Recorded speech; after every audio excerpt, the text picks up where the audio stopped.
So we'll start with spincyclers, since that's you, Diane.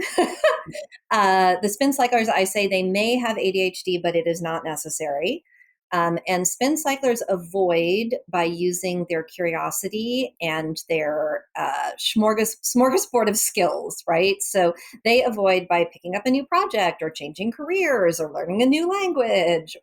And spincyclers need help figuring out when they are what I call tapping out. So when they're tapping out and starting a new cycle because of avoidance, and when they've actually just completed something and they are ready to move on. And that takes certain kinds of reflection. And then when you find the times when you are avoiding, then that's the point to drill down and figure out what's happening. Well, hey, friend, and welcome back to the Driven Woman Entrepreneur Podcast. After working with hundreds of highly gifted and talented women, first as a psychotherapist and more recently as a coach, I've come to recognize that there's a group for whom labels like perfectionist, overachiever, type A, and talk about upper limit issues, limiting beliefs, and imposter syndrome just don't quite fit the bill. My search has led me to today's guest, Dr. Jane Elliot, who's both an academic and a coach, and her work centers on helping these very women, the ones that she says have self-eating brains. If you believe that you have something really important inside of you, but just can't seem to get out of your own way and share it with the world, this conversation may very well contain the insights you have been searching for.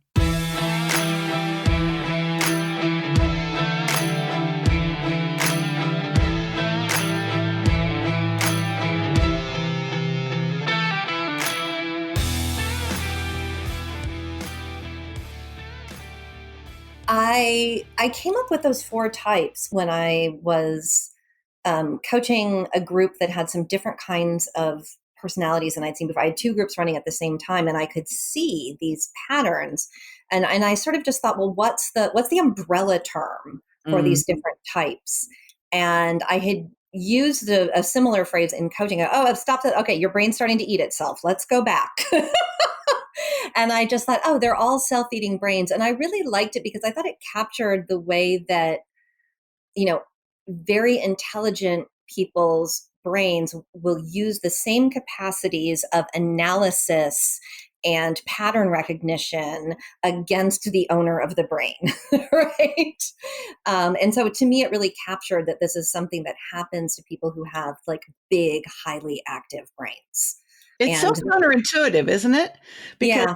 I mean, so many people, and I know you're highly educated. We both are involved in academia. You have a PhD, like you have a highly active brain. You have a Yeah. highly accomplished brain. You have a highly educated brain, and a great love of learning. Otherwise, you wouldn't have gone to school for so many years. Yeah. But it's sort of, to me, counterintuitive that the people who love learning the most and the people whose brains are most attuned to learning, to acquiring information, to becoming smarter and wiser and more experienced and having more expertise. These are the very people who are most susceptible to getting in their own way. Oh, absolutely. It's almost perverse. It's like a really bad joke. Our own brains weaponize against us. Yeah, absolutely. Absolutely. I mean, I was actually just coaching someone the other day and something came up and I just had to laugh. And I said, no one worries whether they're smart enough, like someone who's been told their whole lives how smart they are. I think that when you are, for some people, being smart, achieving, being, using your talents, using your skills, being ambitious and fulfilling those ambitions gets deeply wired into your emotional life, right? And that does not happen for everyone. There are some people who are, busy tearing their hair out over their next book. And there are some people who are busy tearing their hair out because some dude won't text them back, right?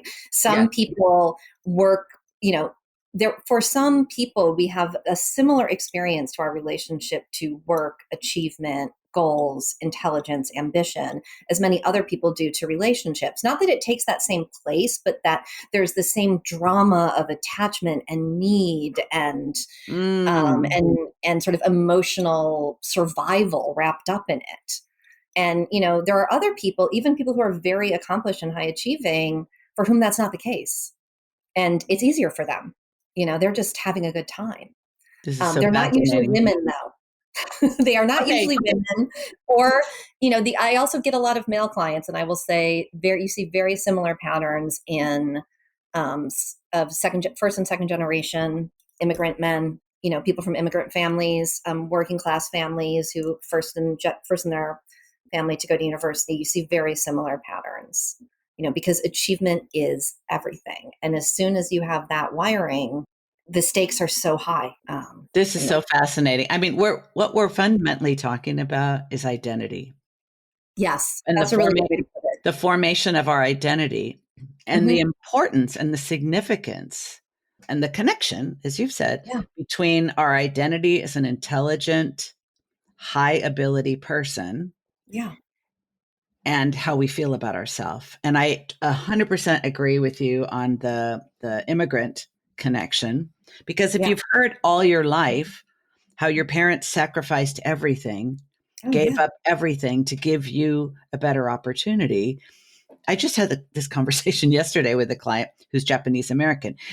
Literally, from the moment they can hear, they are told. And it's yeah. like the expectations that are placed, that you basically have to make this worth it. You basically have to, there has to be an ROI for all our sacrifices, in Oh, the yeah, same in the same way that someone who is identified as gifted, because I work with a lot of gifted people too. yeah, Most people think, well, I was gifted as a kid. Hey, newsflash, you still are. yeah. You don't outgrow it. And most people are really self-conscious about that term.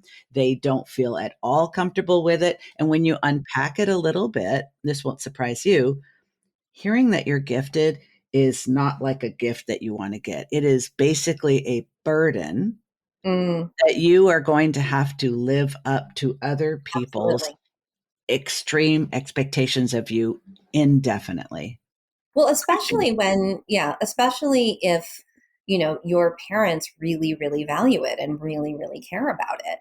And I also see people who struggle because of the reverse, right? That, it was important to them. School was where they felt safe. Their achievements were really recognized. And the fact that their parents didn't care and didn't really even know they were in the gifted class created its own problems. But I think it's that identity component that is so crucial. And it's, a lot of the work that I do in some ways comes down to helping people helping people get to the place where they know they would be okay without these gifts, like not just okay in the world, but emotionally okay, Mm, because that's what's required to enjoy it. As long as it's necessary for survival, it will never feel safe enough. I was working with this woman just recently, and I was sort of drilling down. So what if, so, well, why is that so bad? And what if yep. that? And what if that? And eventually it was like, Mhm. well, then I'm not a good painter.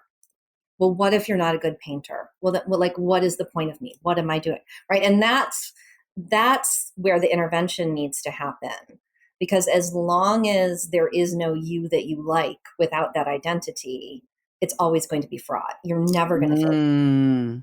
That makes so much sense, Jane. That makes so much, like, because everything, your entire existence and your worth, your value, your right to be here rests on something that, Yeah. frankly, our intelligence, it makes me so angry and annoyed when Mm, a really smart person is arrogant about mm, how smart they are. mm. I always refer to that as like that came with the package. Like, you Yeah. may have developed it, you may have done something with it, you may have expanded it, but it came with the package. You didn't earn it. So the fact that No. you may be smarter than most of the people around you, do not lord that over them.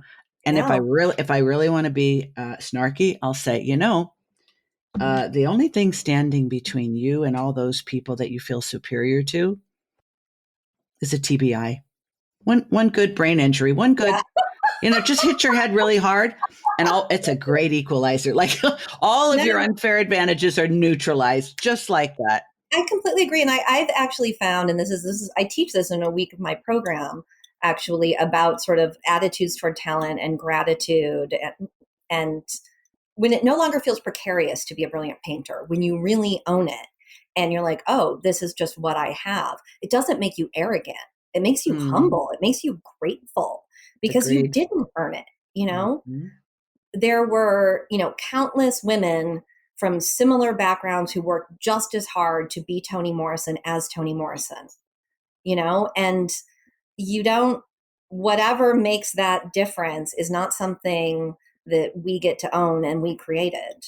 It's handed to us for a while. Yeah, I completely agree. And I personally think that is incredibly freeing. I think it's super freeing too. And it just makes your relationship to what you do feel much more. It could, to me, I mean, this may not be true for everyone, but to me, it connects it to service. So A I've hundred been percent. given this thing. So apparently, I have to do whatever I can and need to do to use it because otherwise, that's just negligence. You and I use a lot of the same terminology. It's I really love it. it's really fun. And it's almost a spiritual practice. I happen to be Buddhist, so I believe in karma. And I think Mm, whatever gifts, talents, abilities, strengths I came into this existence with, they're not for me alone. mm, They're not no. for me. And maybe it's overstating it that we're all here for a reason.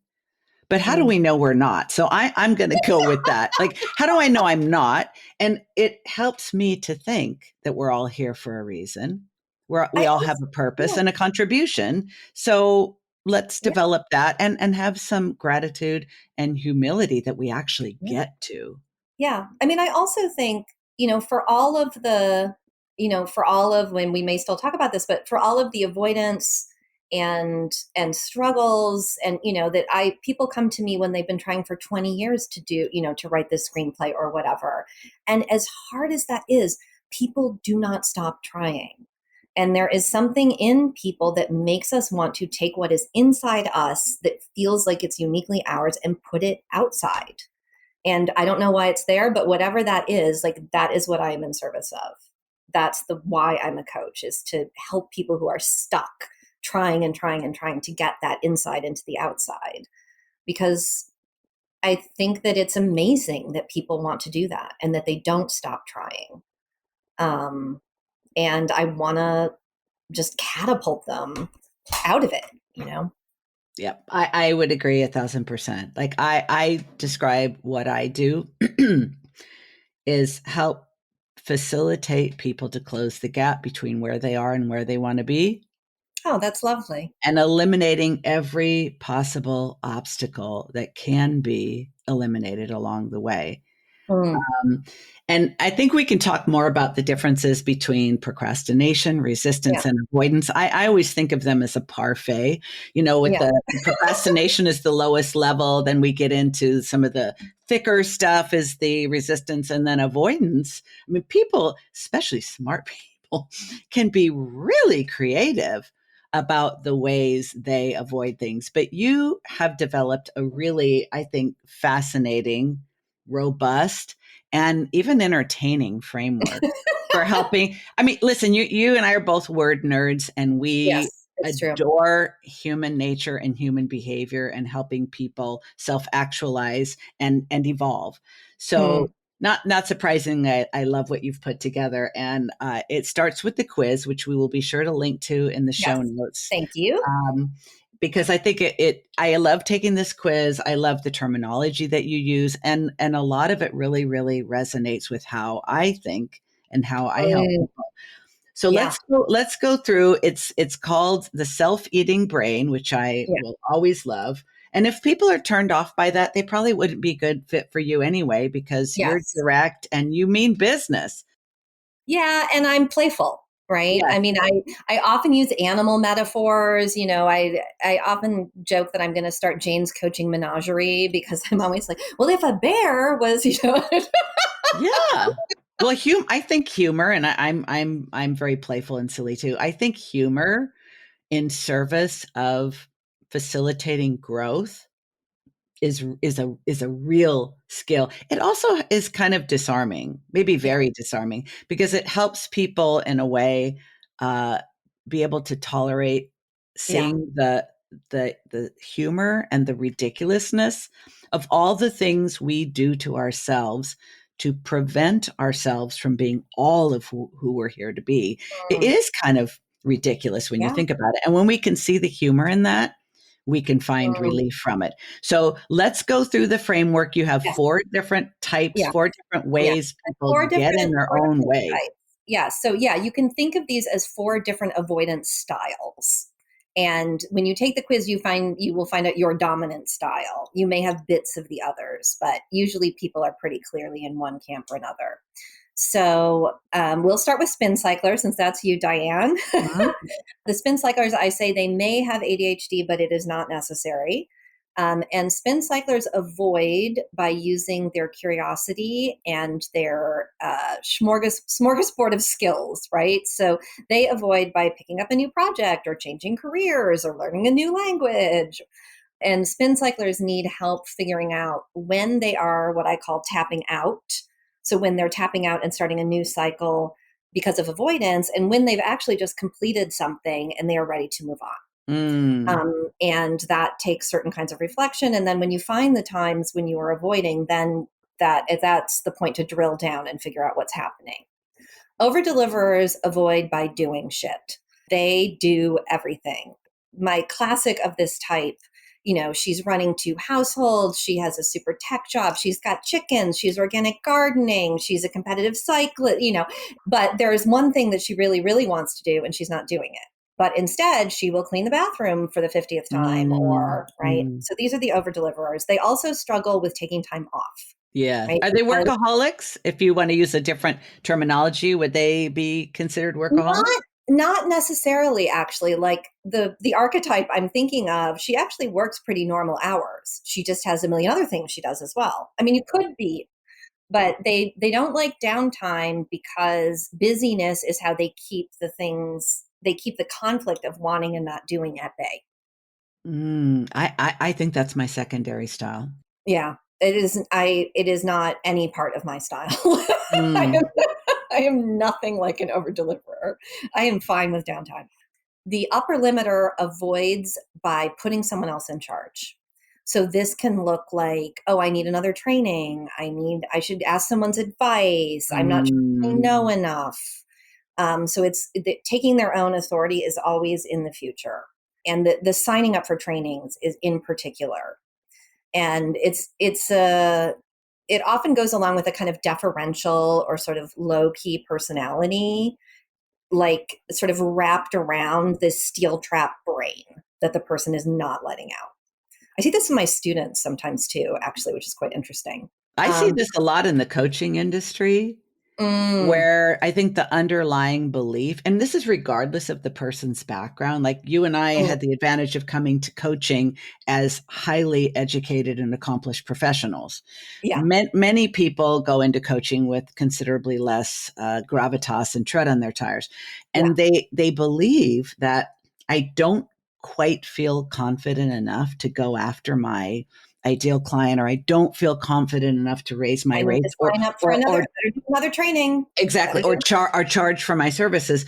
But if I get this certification, or if I get that, and I literally have seen people go after certification, they've got so many letters after their name, you have to turn their card over to Yeah, read them all. And then they'll say, I actually think I need to go get a master's in counseling. You're yeah, like, oh, you sure as hell don't. yeah. The fuck you do. No. Yes. Please stop Yeah. yourself. Curb your That's okay. enthusiasm. What's really interesting is that I partially crystallized this type from someone who was extremely accomplished. And she was at the top of her field in finance, but she was ready to get even bigger. And instead, she was finding mentors and getting advice. And, so it was almost like that upper limiter style didn't come until she really reached the point where her success was scaring her, which is quite That makes interesting. sense. And often I've found that for some people particularly people who've been sort of the designated achiever in their family, there can Mm. be this point where it looks like the achievement's going to start to serve them instead of the collective. And that is a very frightening moment. It's okay as long as it's still kind of feeding back, but when it starts to look as if it's going to split you off, when it's individuating, that is the point of freak out.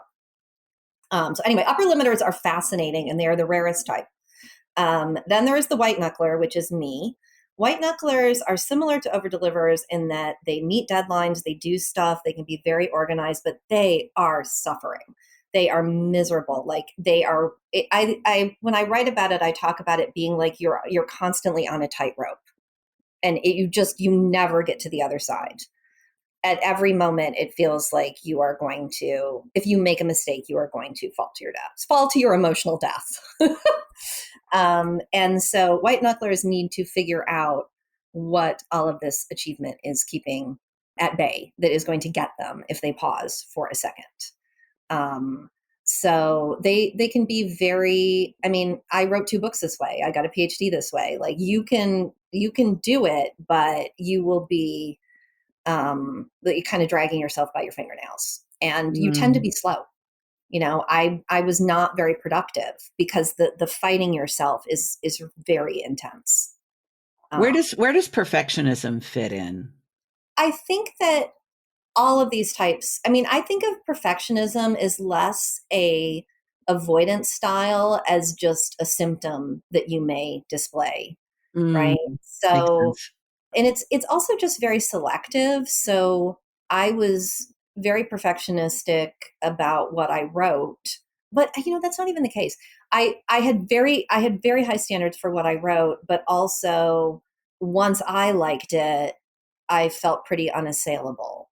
So it wasn't exactly perfectionism, because I think with perfectionism you're worried about external, like if anyone else sees something they don't like, and I was like, well, I like it now, so. But yeah, I think the reason I stay away from terms like perfectionism and imposter syndrome and things like that, not because I don't think they name something useful, but because they tend to be thought stoppers for people, right? It feels like a diagnosis to people. Once they have that Mm. term, they're like, oh, well, that's what it is, right? I'm this way because of that. Well, as you say, it like That's in my imposter syndrome. That's my low self-esteem. And it's like, no, that's not an answer. That's a jumping off point, right? So I it's making find it that, an identity. yeah, and it just kind of stops the investigation. So I don't let my people use those terms because it forces them to be specific, and it keeps them thinking.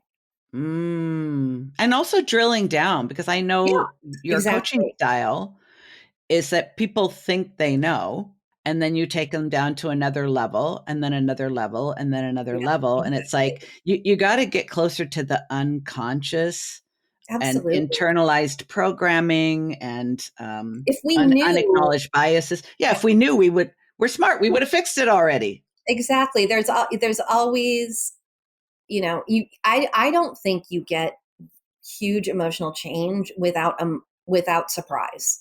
There's always a moment where you're like, I fucking thought that, like that. I mean, it may fit what you think about yourself, but it will not be something you've known forever. That's fascinating. Like realizing, being confronted by the reality of what you actually think about yourself, your abilities, Yeah, your opportunities, yourself relative to others, like what you actually getting down to the unconscious, subconscious stuff and being confronted by it. yeah. Is it, does it ever feel like an identity crisis when you get to that level of work with a client? I'm like flipping through the client files in my brain. Um, Sometimes, yes, or an identity evolution. I guess I would say it's more Mm-hmm. like, and it sort of comes in 2 styles. One, or there's different things come to the fore, I guess I would say. So for Mm-hmm. some Mm-hmm. people, they've been very locked in a primarily negative identity. And there's a process of that kind of cracking open and them Mm-hmm. finding another person. For other people, they have a very strong positive identity, like the woman who was like, no, but I'm a painter. And part of the reason those identities, that having them under threat feels so bad is that's not just how you think you have value to others, it's how you have value to yourself, Yes. right? It's the way you found to like being you. And so then in those cases, you have to see what that identity, see who that painter is when she's not the painter, right? Because that's the person she's trying to get away from. And so there's a process of kind of dealing with that other identity and integrating sort of dealing with the emotions around that and integrating it in whatever way. And then that lets the original identity that felt so precarious really be inhabited.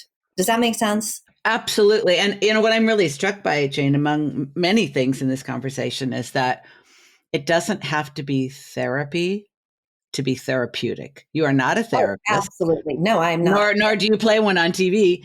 But what you do is fundamentally therapeutic because you are leading people with great potential, Yeah. a tremendous opportunity to contribute, who are literally stuck within themselves and suffering as a result of it, to kind of uncover and recover the fullness of who they are truly Yeah. meant to be.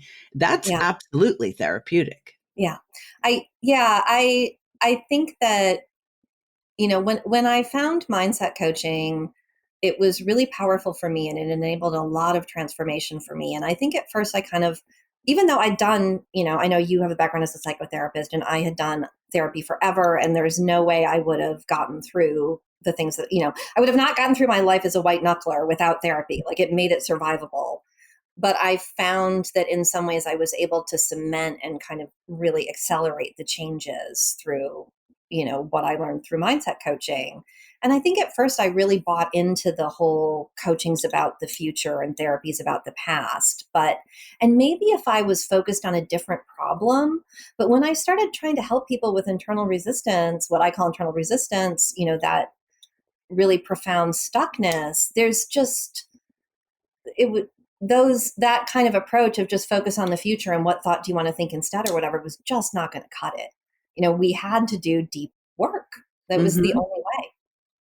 Totally agree. And I know it's something that you talk about on your website, Jane, that, as a highly educated and accomplished person, and we all know that the coaching field is very broad, Mm, and there are people at every level of competency, every level of skill, every level of ethics and integrity. And absolutely. I know you had difficulty like identifying with the term. I have difficulty identifying I with wish the term. there was another term, not because I don't want to be lumped in with people I might not have so much in common with, but because I don't think actually what I do. I just don't think it looks much like what people think of when they think of coach. Same. Like the verb just doesn't seem to fit. I don't know. Same. I think the work that you do is, in a way, almost more of a spiritual process. But Mm. when you use that kind of term, you start to get into all kind of woo woo, and people get really confused. Maybe you and I will brainstorm and come up with a new Yes, term that come up with a new term. That would be great. suits better. But I'll tell you, I'm wondering, as we're talking about this, of the different types, and I can easily picture individuals in each of those types.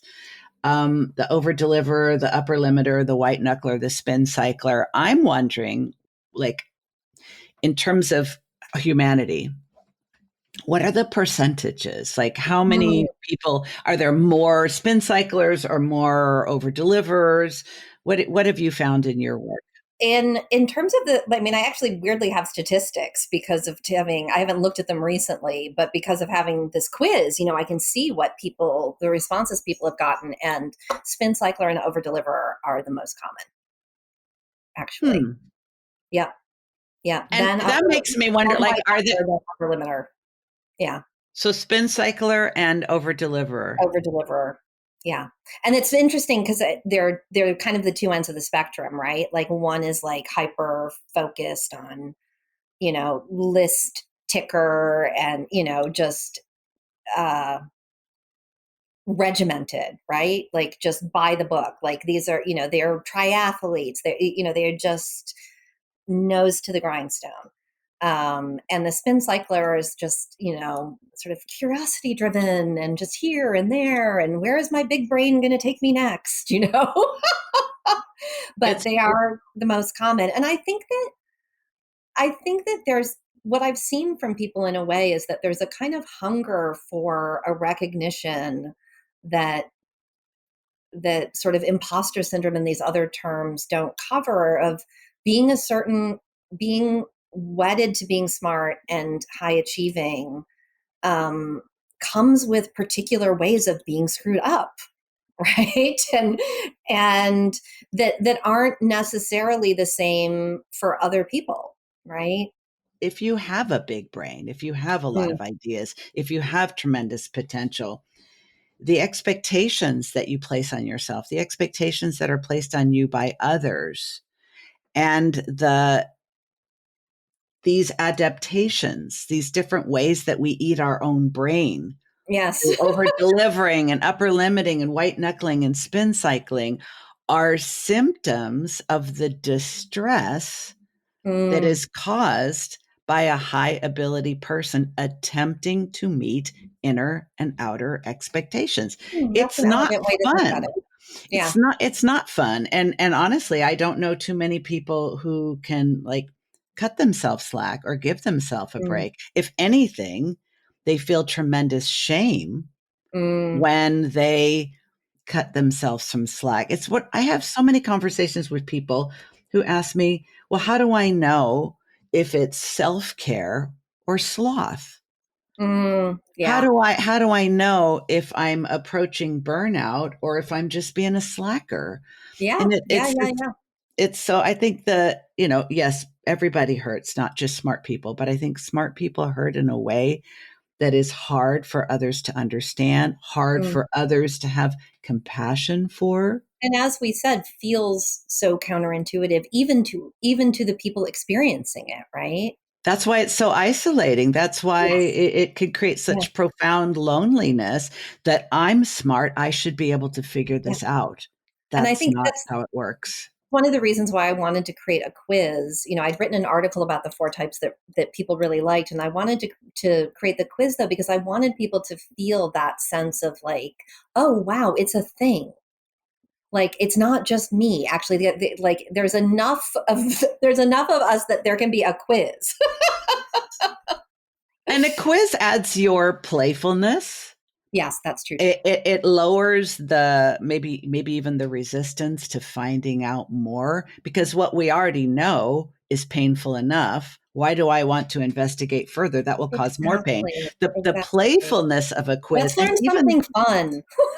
well, yeah, like this doesn't have to be more painful. As a matter of fact, it can reduce your pain. And even the self-eating brain, I'm guessing one of the reasons you see more people, like we don't know if there's more spin cyclers in the world. We know more people who are spin cyclers take your quiz. And I'm going to guess, because I'm one of them, one of the reasons for that is because we always follow our curiosity. Yeah, And that's just such saying a the good term point. self-eating brain, I have to know more. I have to find out, what is she That talking is about? such that, Diane, I bet you're right. I had not made that connection that it could act, the causality could actually work the other way. And I think that that's probably true. I bet you that spin cyclers are more likely to take a quiz with that name. And besides the quiz, Jane, what do you want people to know about you and the work that you do?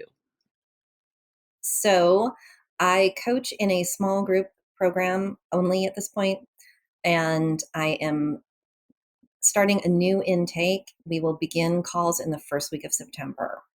So this is very small. It's 4 to 6 people maximum. It's Mhm. selective.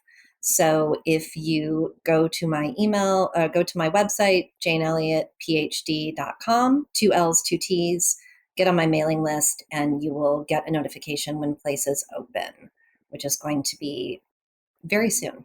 Yeah, shortly after this interview is released. So if you're listening Yeah. to this shortly after it was released, the time is right. And you do a Yes. screening process to make sure. I Yeah. mean, I see the way you're very intentional and Yeah. keeping it small and screening the people that get in it. You create, I think, the safety that is necessary for people to embark Yeah. on this level of self Yeah. discovery.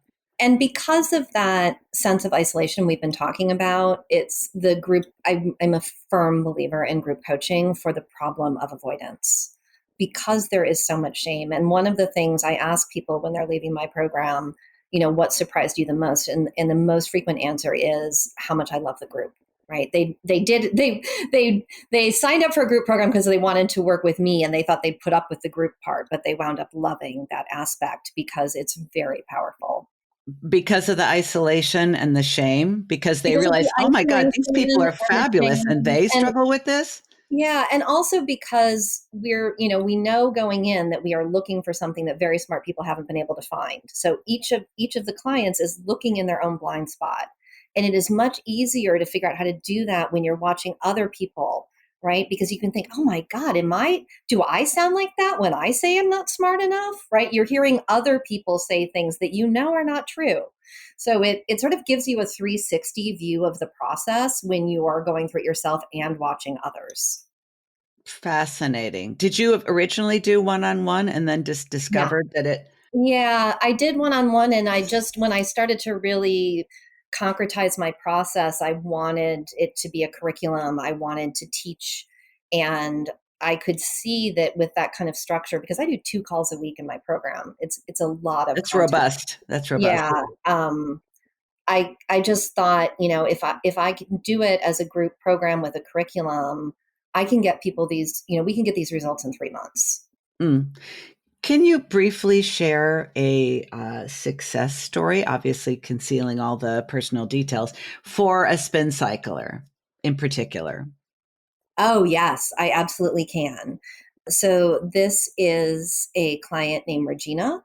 She had a PhD in a hard science and a law degree, and she'd left her legal practice and started a business and published a novel.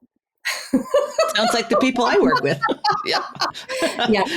And none of it was ever good enough. And she left a lot of things because she was bored and she had a ton of judgment about that. Yeah. She also left some things because she was getting too successful.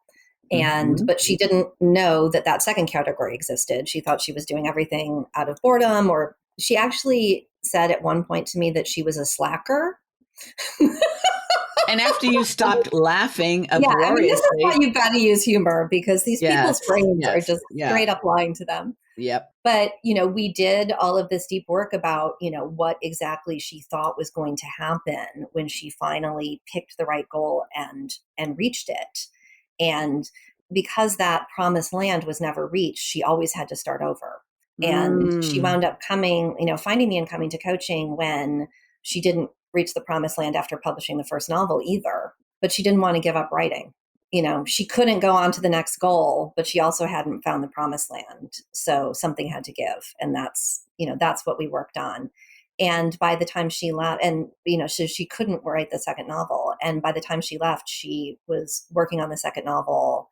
She'd really embraced her capacity to work faster than other people around her. Her business was, growing in leaps and bounds because she was no longer trying to work the way other people did. And I think maybe the coolest thing for me in some ways, I mean, all of that is great and that's what she came for. So was just that she actually now can see how awesome her life story is. It doesn't seem like this catalog of near misses. Mm. She actually owns it as like the journey of someone who is brilliant and has amazing curiosity. And just seeing someone come into alignment with that person they really are and everyone else already knows, but now they can inhabit it. It's awesome. Yeah. I love that so much because we are in a culture that teaches us that success comes when you pick and stick. You Yeah. choose a path, you Yeah. stick with it, You master it over time. You go up the food chain, you become an expert, and that's the way. But if you are like me and like Regina, that's not your path. So you are told, and you tell yourself that you're a quitter. Yes, exactly. And that Exactly. you lack commitment and you don't see things Or, and through. And also, you, or I mean, or maybe not also, this could be an or, but that you make bad decisions. This keeps yes, happening because you can't pick right. yes, because you make bad decisions, you can't stay with things. And so over time, I had to evolve that to, and it took a lot longer than 3 months. I wish I had met you sooner.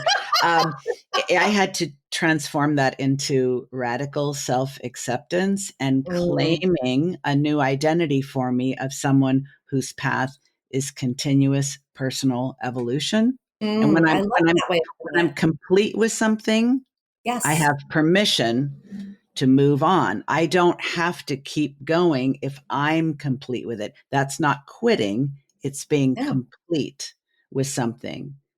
I mean, when your plate is empty, you don't say you've quit eating dinner. You're finished, right? Oh, we have to stop right now. If that's not a mic drop moment, I don't know what is. Hey, friend, it's Diane with a quick announcement before we wrap. The summer strategy sessions have come to an end, but I've been having some incredible results with a brand new version of my signature framework, the Boss Up Breakthrough. The full version is 12 weeks, and I've run a number of clients through my brand new 6-week version. And can I just tell you, mind blown, it is half the price and half the time, but in no way, shape, or form is it half the results. Click on the link in the show notes to book a free consult to see if we're a fit and if the time is right.